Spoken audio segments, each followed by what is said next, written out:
Did you know that in the Old Testament, Yahweh often used vivid imagery to explain himself, imagery that the people of that time would instantly recognize? Sometimes he even used symbols that were originally tied to other gods, not to copy them, but to show that he alone holds authority over the earth.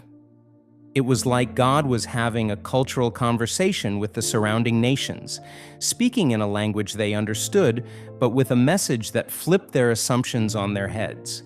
One powerful example comes from Isaiah 19:1. The verse says, "Look, Yahweh is riding on a swift cloud and is coming to Egypt. The idols of Egypt will tremble before him, and the heart of Egypt will melt within it." Now that image, riding on the clouds, wasn't originally associated with Yahweh. It was actually a symbol tied to Baal, a storm god worshipped by Israel's Canaanite neighbors. But here's the twist.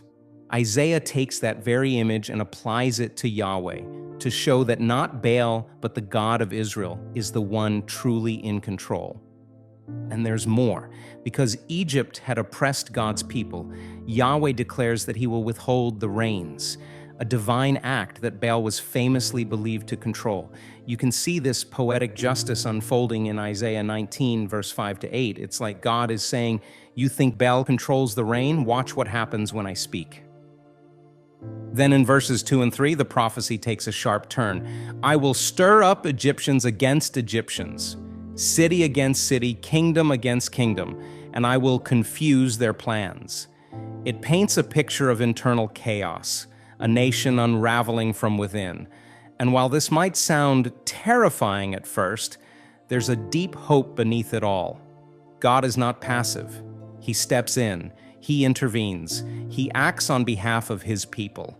And perhaps the most beautiful part, he communicates in ways we can actually grasp. He speaks our language, whether through metaphor, story, or cultural reference, just to help us understand who he is and what he's doing in our world. That's not distant or abstract, that's deeply personal.